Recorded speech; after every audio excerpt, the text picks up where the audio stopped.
Step on your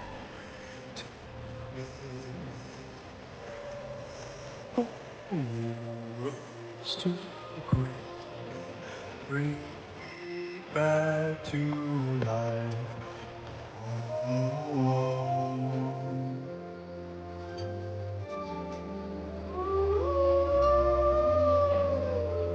Hoxe rematamos o día da acampada, que a verdade é que xa me tardaba.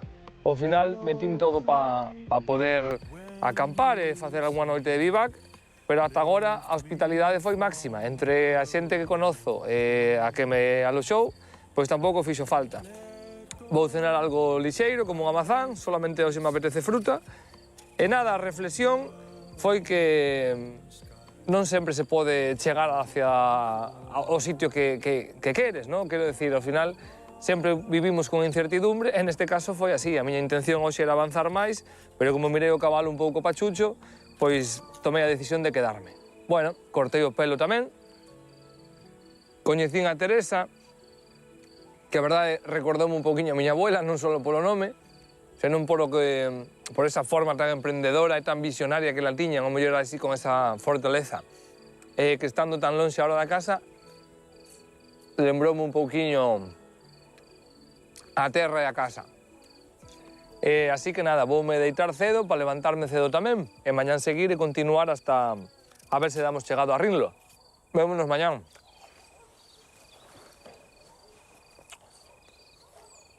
Encántame acampar, pero a verdad que a sensación sempre é un poquinho de alerta. Sempre és un poquinho máis vulnerable cando estás na tienda, porque sintes moitísimo máis os ruidos, os movimentos da terra, incluso se os cabalos se moven hacia os lados e así, notas moitísimo a vibración no chan. Pero é algo moi primario tamén. Penso que cando durmes así, conectas de outra forma con todo. Inda que teñas ese pouquiño de alerta ou esa sensación de ser máis vulnerable, é algo tamén que te engancha. A verdade que non foi frío, eu levo un saco ahora de 5 graus máxima e con este estou perfectamente. Unha anécdota así guapa que me pasou ainda fai pouco, en Lesoto. A primeira noite que facíamos marchábamos o grupo de 6 personas 4 días a alta montaña a facer un campamento nun dos poblados. Eles ali viven en chozas como se fosen aquí os antigos castros, así. Entonces arrancamos, en Lesoto é un país montañoso que chove moitísimo.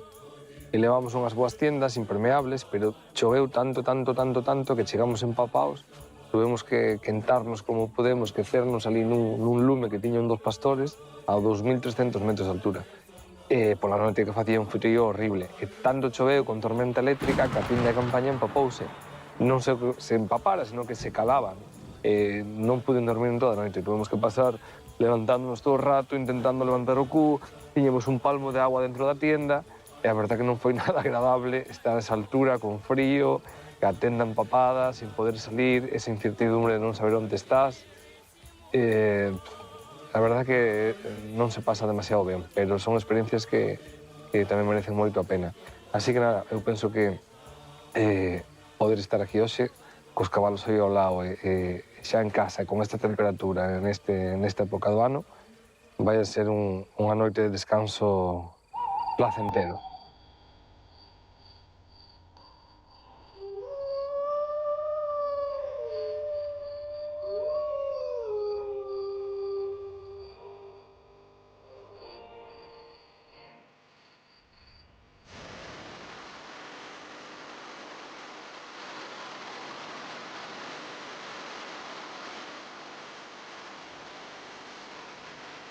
Bueno, hoxe o día amaneceu tamén un pouquiño máis nublado, non foi un día tan despexado como onte.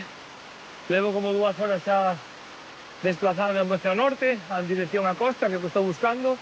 E a intención hoxe é chegar ao Monte Mondigo, que é como o teito de Ribadeo.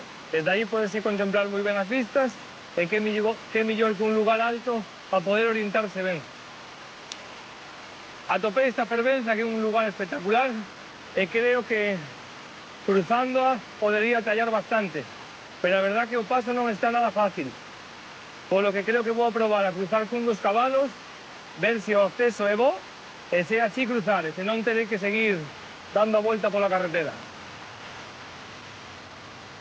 Estou mirando estes bidueiros que teñen os gomos salindo moi rectos e terminan en pata de galo, que é o que usamos nós despois para facer as gallas, para coller as bestas nos curros da groba. Voume levar unha que sempre é algo que utilizo moito no cabalo, porque iso é como ter un dedo largo. Se me cae o sombreiro, me cae calquer cousa, desde o cabalo podo enganchalo. A ver se non ha seguido a él.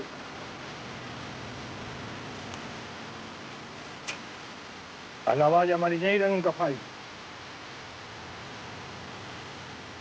Esta é un pouquiño estreita, pero desde aquí podes enganchar a corda e usalo como un garfo.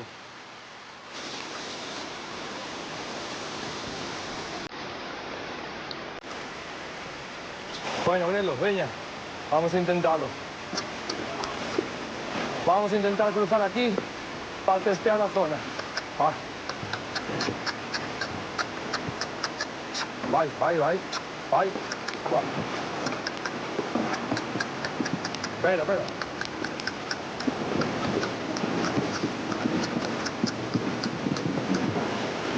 Tranquilo, espera, que estoy que... Vamos a...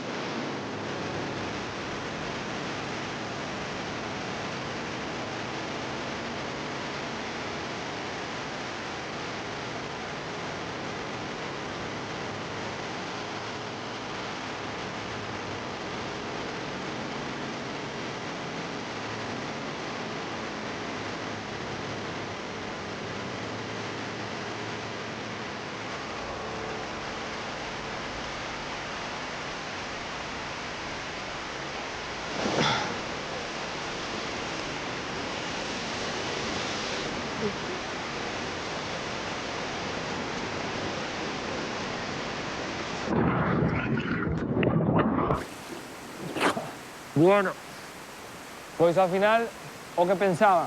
Non é un paso demasiado complicado, pero a verdad que este tipo de pedra, pizarra, resbala moito e xusto hai unha laxe no medio que o cabalo non estaba nada seguro. Así que nada, decidín dar para atrás e vamos a seguir ainda que sea un pouquiño máis de volta. Unha sorte coincidir neste mes da fervenza, porque despois das abundantes chuvias está unha maravilla de ver, que seguro que de verán non está así. Cando o río non deixa paso, o bosque xa dá outro camiño.